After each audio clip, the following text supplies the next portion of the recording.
అప్పుడు అరెస్ట్ చేస్తారు.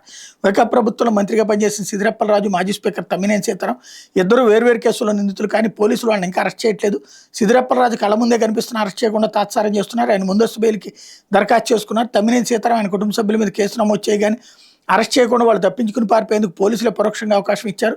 నిందితులు అరెస్ట్ కాకుండా ఉండేందుకు అవసరమైన మార్గాలన్నింటినీ చూసుకుని వాళ్ళు కోర్టును ఆశ్రయించి అక్కడ వాళ్ళకి అరెస్ట్ నుంచి రక్షణ లభించబోతే విధులేని పరిస్థితుల్లో వాళ్ళని అరెస్ట్ చేస్తారన్న విమర్శలు వినవస్తున్నాయి అన్నటువంటిది హైలైట్ చేశారు. ఇకపోతే వైకాపాయంలో విశాఖలో ఐటీ హిల్ 1 రిజిస్ట్రేషన్ సేవా కేంద్రం 100 కోట్లతో 10 కేంద్రాలకు టెండర్ పిలిచి సామర్థ్యం లేని వాళ్ళకి ఇచ్చారు. రెవెన్యూ శాఖ మంత్రి అనగాని సత్యప్రసాద్ వైకాపాయంలో తమకు కావాల్సిన వారి కోసం విశాఖపట్నం ఐటీ హిల్ 1లో రిజిస్ట్రేషన్ సేవా కేంద్రం ఏర్పాటు చేశారు. రెవెన్యూ శాఖ మంత్రి అనగాని సత్యప్రసాద్ చెప్పారు. మొత్తం 26 జిల్లాల్లో సేవా కేంద్రాలు ఏర్పాటు ప్రతిపాదనలు రూపొందించారు. తొలి దశలో 10 చోట్ల ఏర్పాటు చేయాలని నిర్ణయించారు. 100 కోట్లతో టెండర్ పిలిచి సామర్థ్యం లేని వారికి అప్పగించారు. కూటమి ప్రభుత్వం వచ్చాక ఆ టెండర్ రద్దు చేసిందని వివరించారు. మంగళవారం ఆయన మంగళగిరిలో తెలుగుదేశం పార్టీ కేంద్ర కార్యాలయంలో విలేకరులతో మాట్లాడారు. రిజిస్ట్రేషన్ సేవా కేంద్రంపై మాట్లాడారు. గొడ్డల పార్టీకి లేదని విమర్శించారన్నట్టు వార్తని హైలైట్ చేశారు.